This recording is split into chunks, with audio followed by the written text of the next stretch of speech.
नमस्कार दोस्तों, मैं रवि सिंघल जीसीएल ब्रोकिंग से। दोस्तों, पिछले कुछ दिनों से हम ऑप्शन स्ट्रेटजीज की बात कर रहे हैं। जैसे हमने लॉन्ग कॉल, लॉन्ग पुट, इस तरह की कुछ स्ट्रेटजीज की बात की। उसी सीरीज के अंदर आगे हम आज बात करेंगे एक स्ट्रेटजी का जिसका नाम है स्ट्रेडल। दोस्तों, स्ट्रेडल का क्या मतलब है? अगर आप एक ही स्ट्राइक के ऊपर दोनों कॉल और पुट के ऊपर जब आप काम करते हैं तो उसको हम स्ट्रेडल बोलते हैं। चाहे उसको आप बेचिए चाहे आप खरीदिए, लेकिन एक ही स्ट्राइक होनी चाहिए, एक ही एक्सपायरी होनी चाहिए। उस केस में आप जो भी पेयर बनाएंगे उसको हम स्ट्रेडल बोलेंगे। इसमें 3 कंडीशन है: एक एक्सपायरी, एक स्ट्राइक और सेम सेम पोजीशन, यानी दोनों लॉन्ग या दोनों शॉर्ट। इसको हम बोलते हैं स्ट्रेडल। तो स्ट्रेडल में बेसिकली दोस्तों दो तरह से हम स्ट्रेडल बना सकते हैं: एक लॉन्ग स्ट्रेडल, एक शॉर्ट स्ट्रेडल। अगर आपने दोनों कॉल और पुट को अगर लॉन्ग किया है तो उस केस में हम इसको लॉन्ग स्ट्रेडल बोलेंगे। अगर आपने दोनों सेल किया है तो उस केस में हम इसको शॉर्ट स्ट्रेडल बोलेंगे। तो आज हम बात करते हैं दोस्तों लॉन्ग स्ट्रेडल की, जिसमें आप दोनों कॉल और पुट को बाय करते हैं। जैसा आप जानते हैं कि अगर आप तेजी करना चाहते हैं तो आप कॉल को लॉन्ग करते हैं, और अगर आप मंदी करना चाहते हैं तो आप पुट को लॉन्ग करते हैं। तो स्ट्रेडल के अंदर हम दोनों बाय कर लेते हैं, जिससे कि बाजार चाहे तेजी आए चाहे मंदी आए, दोनों केस में हमें बेनिफिट दे सकता है। तो दोस्तों, हम ये करते कब है? आपको स्ट्रेडल तब बनाना है जब आपको ऐसा लगता है कि बाजार बहुत वोलेटाइल है और एक रेंज को ब्रेक करने वाला है।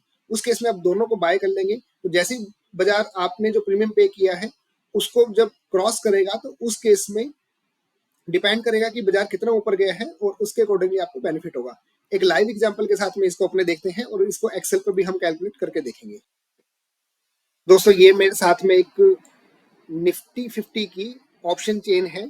तो जैसे मैंने आपको बताया कि आप किसी भी स्ट्राइक का कॉल और पुट दोनों को बाय करेंगे, यानी कि लॉन्ग करेंगे। तो जैसे कि आप देख सकते हैं कि अगर 16,800 की मैं अगर कॉल पुट दोनों बाय करूं तो मुझे 265 और करीब 70 रुपीज इतना प्रीमियम देना होगा। लेकिन अभी के लिए अपना एग्जांपल लेते हैं एट द मनी का। एट द मनी यानी कि जैसे बाजार अगर आप देखेंगे तो करीब करीब 17,000 के आसपास चल रहे हैं। तो 17,000 की कॉल और मैं पुट दोनों देखूं तो करीब करीब 139 और 139, रफली ये 2 टाइम ऑफ 139 का इसका प्रीमियम अपने को देना पड़ेगा।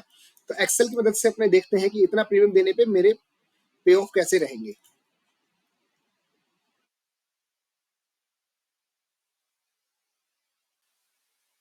दोस्तों, मैंने एक छोटी सी एक्सेल प्रिपेयर की है जिसके अंदर ये मेरे फ्यूचर के प्राइस हैं। 17,050 जो है वो मेरा जो स्ट्राइक है जिसके ऊपर मैंने कॉल और पुट बाय किए हैं। और मैं एक छोटी सी कैलकुलेशन करूंगा कि अगर बाजार सपोज यहाँ पर मैंने बाय किया है और इससे ऊपर या नीचे जहां भी सेटल होगा तो अकॉर्डिंगली मेरे पे ऑफ कैसे रहेंगे। तो इस केस में जैसे हमने देखा अभी 139, मैं 140 ले लेता हूँ क्योंकि थोड़ा सा हमारा इसमें ब्रोकरेज भी होती है। तो 140 इंटू टू, ऑलमोस्ट 280 रुपीज आपने प्रीमियम दिया है। तो इस टेबल के अंदर आप देखेंगे तो मैंने क्या लिखा है। सबसे पहले फ्यूचर प्राइस, इसको हम ये मान सकते हैं कि अगर बाजार मान लीजिए 16,550 पे अगर एक्सपायरी होती है तो मेरे पे ऑफ कैसे रहेंगे। सिमिलरली ऊपर भी मान लीजिए 17,750 या 18,000 के आसपास मान लीजिए मेरी एक्सपायरी होती है तो उस केस में मुझे प्रीमियम कितना मिलेगा। तो ये मेरा प्रीमियम रिसीव्ड है जो मेरे को अल्टीमेटली मिलेगा, क्योंकि मैंने 17,050 के ऊपर मान लीजिए पोजीशन बनाई है। तो नीचे जाने पे मुझे कॉल, सॉरी, पुट पैसा देगी और ऊपर जाने पे मेरे को कॉल पैसा देगी। तो अल्टीमेटली नीचे ऊपर दोनों केस में मुझे बेनिफिट होगा। लेकिन मैंने कुछ अमाउंट पे भी किया है, जो मेरा प्रीमियम पेड है वो ऑलमोस्ट 280 रुपीज है, तो इसको मैं माइनस कर देता हूँ।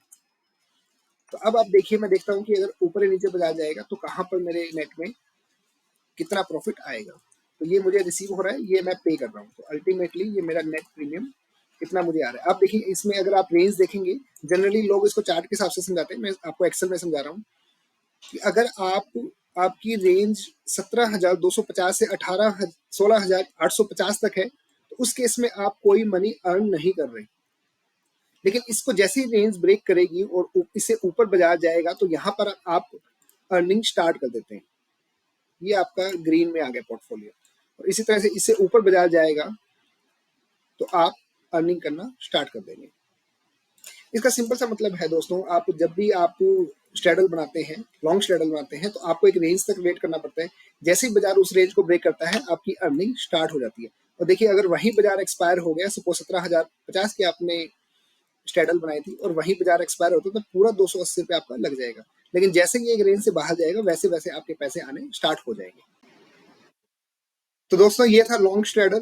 लॉन्ग स्ट्रैडल जैसे मैंने आपको बताया कि जनरली आप तभी बनाते हैं जब आपको लग रहा है कि बाजार एक रेंज से बाहर मूव करेगा, यानी जैसे इलेक्शंस के टाइम के अंदर या कभी कुछ ऐसे ग्लोबल इवेंट्स होते हैं जहां आपको लग रहा है कि अगर ये इवेंट में कुछ भी ऊपर नीचे होता है तो बाजार यहाँ से एक बड़ी रेंज में मूव करना चाहिए। तो ऐसे केस के अंदर आप स्ट्रैडल बना सकते हैं, और एक्चुअल में अगर आपकी एक्सपेक्टेशंस के हिसाब से अगर बाजार ज्यादा मूवमेंट देता है तो उस केस में आपको अच्छे प्रॉफिट्स आ सकते हैं। लेकिन जनरली दोस्तों ऐसा होता है कि जब भी बाजार बड़ी मूवमेंट करने वाला था उससे पहले ही एट द मनी के जो प्रीमियम्स हैं या इन जनरल जो ऑप्शंस के जो प्रीमियम्स हैं वो बहुत ज्यादा हो जाते हैं। तो उस केस में बहुत ही अगर कोई बड़ी मूवमेंट आती है तभी आपकी वायबिलिटी आती है, अदरवाइज छोटी मूवमेंट्स के ऊपर आप अल्टीमेटली पैसे ज्यादा नहीं कमा सकते। तो आपको ये देखना है कि आपकी एक्सपेक्टेशन क्या है, उस केस में आप जनरली ऑप्शन को बाय करके आप एक स्ट्रैटेजी बना सकते हैं।